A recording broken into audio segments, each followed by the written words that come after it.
Olá, amigos da TV Mundo Maior. A Mariana, de Volta Redonda, nos enviou um e-mail sugerindo que comentássemos sobre os moradores de rua na visão espírita. André, o que a doutrina espírita tem a nos dizer sobre as pessoas que vivem na situação de rua? Nós estamos todos matriculados em uma grande escola, um educandário, cujo curso que prestamos é o curso de provas e de expiações, né?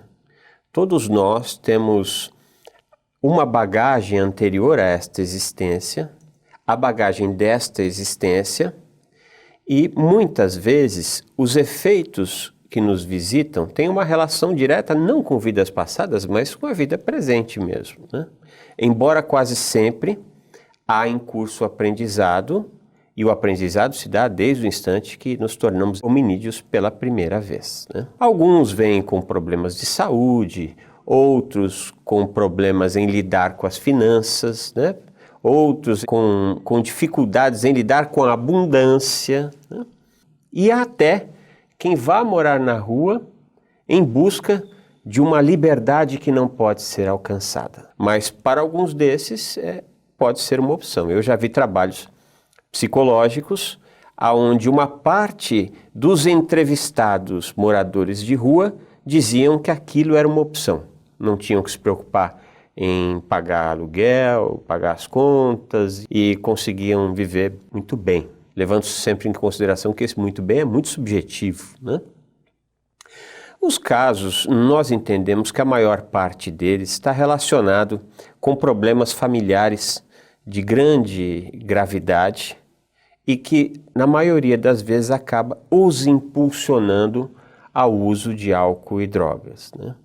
Vai-se, de uma certa forma, perdendo a humanidade social, ou seja, aquela capacidade que todos nós temos de viver em sociedade, de buscar os nossos recursos.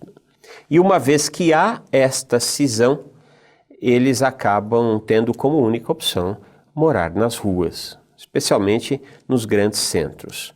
Mas nós não devemos atribuir que trata-se sempre de um efeito cuja causa remonta à encarnação passada, né? O ambiente de provas e expiações, ele é assim conhecido porque ele nos traz provas e nos faz expiar. Tudo tem uma razão de ser e tudo, como diz o apóstolo Paulo, concorre para o bem dos que amam o Senhor.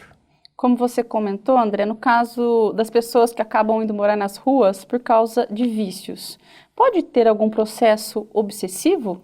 Sempre há um processo obsessivo quando há descaminho na nossa existência. Nós não podemos achar absolutamente natural que numa sociedade do século XXI a pessoa opte por ter uma vida embaixo de um viaduto, expondo-se a toda má sorte que pode visitar-lhe, né?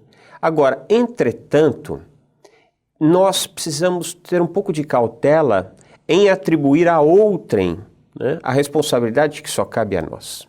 Ao invés de nos preocuparmos com a obsessão externa, que nos preocupemos verdadeiramente com a obsessão interna, com a auto-obsessão, né?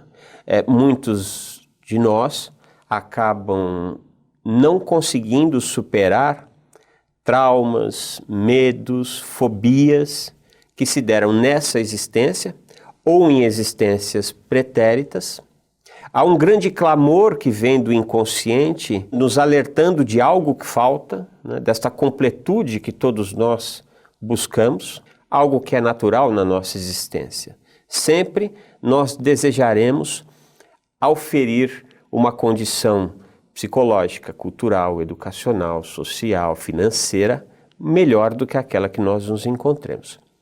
Então, nesta busca, muitas vezes sem respostas, uma busca vazia, esta falta nós temos como ocupá-las, fazendo boas ações, estando economicamente ativo, cuidando do nosso ambiente familiar. Essa é a forma, não gosto da palavra, mas como não me ocorre outra, é a forma correta em lidar com a falta. Entretanto, outras criaturas não conseguem.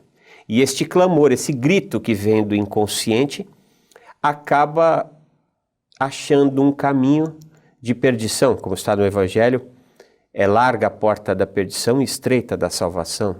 E há nas drogas, no álcool, no tabaco, na luxúria, na jogatina, né? Uma espécie de fuga, como se isso fosse algo a nos completar. É uma ilusão, porque nos traz um estado psicológico falso e momentâneo, né? Então, quando a pessoa se droga, ela sente, durante um breve momento, ela se sente um certo bem-estar, uma liberdade relativa e assim sucessivamente. E quando o vício toma proporções tais que há uma completa cisão da estrutura do ego, então daí adiante há o descaminho, e aí é quase que um efeito cascata, né? Mas eu diria que a obsessão externa quase sempre está presente, mas ela só se dá após a auto-obsessão, né? Por isso que o vigiai e orai está presente no Evangelho. Nós tenhamos condições de vigiar quem nós somos, estruturando um plano de melhoria externa e interna, e oremos para que sejamos bem intuídos pela espiritualidade com aquilo que nos cabe fazer. Nem todos conseguem, e vez por outra esta queda se dá, sempre com o objetivo de corrigir um pouco mais adiante. Como lidar, André? Qual é a ajuda que a pessoa precisa buscar nesses casos de auto-obsessão? No caso de auto-obsessão, quando nós percebemos que estamos perdendo o controle de nossas vidas, né, em qualquer campo que seja, é bastante importante que tenhamos um olhar de correção para esta perda de controle. As possibilidades são enormes, né? Especialmente no campo da espiritualidade. Ao acordar, fazer uma prece, antes de deitar, fazer uma prece, procurar uma casa em que a nossa crença está melhor colocada, né? Nós entendemos melhor a fé por intermédio desta religião, sejamos católicos, evangélicos, espíritas, mas procurar esta casa e ali em busca da conexão com o mundo espiritual, e assim as respostas, por intermédio da intuição, sempre nos trarão a ação corretiva dos descaminhos da vida. Outro item de suma importância, infelizmente, poucas pessoas se dão conta disso, é o tratamento psicológico psicanalítico. Então é procurar um psicólogo, um psicanalista, e ao deitar-se ao divã ou ao expor seus medos, seus traumas, seus dramas, seu inconsciente, naturalmente nós vamos percebendo as armadilhas que nós armamos para nós mesmos e a essência se encontra no nosso inconsciente, né? Se você se sente mal, infeliz, pensamentos suicidas, você está afundando no vício, está perdendo o controle, é importante que você olhe para isso. É preciso procurar ajuda psiquiátrica, de medicamentos para equilibrar a nossa química cerebral, os nossos neurotransmissores, né? É importante sempre que não empurremos nada com a barriga, não guardemos nada na gaveta debaixo da mesa. É importante que nós olhemos para as nossas dificuldades, porque se elas chegaram até nós, é porque certamente nós temos condições de superá-las. E André, e no caso dos moradores de rua, qual é o papel da sociedade diante deles? Atendê-los nas suas necessidades, expor as melhorias que ele pode alcançar com essa mudança de vida, promover segurança para que eles, ainda que optando em morar nas ruas, possam fazê-lo de forma mais segura, mais tranquila, né?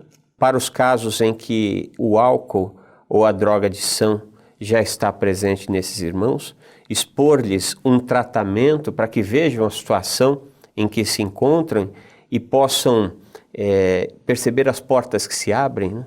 Na chamada Cracolândia, no centro de São Paulo, eu vejo uma ação muito bem feita, embora eu não as conheça por profundidade, por parte de alguns de nossos irmãos evangélicos e católicos, que acabaram abrindo, né, fornecendo casas de atuação religiosa e espiritual dentro da Cracolândia. Então é sempre de suma importância que tenhamos condições de atender essas criaturas, não nos esquecendo que nós temos um passado, um presente e haveremos de ter um futuro, e nós não sabemos para onde o universo ou multiverso pode nos levar e que tipo de aprendizado e socorro nós precisaremos para poder corrigir as nossas rotas. Muito obrigada, André. Nós que agradecemos. E nós queremos saber a sua opinião sobre o tema de hoje. Deixe seu comentário na nossa página do Facebook e também no nosso canal do YouTube. Muito obrigada e até a próxima!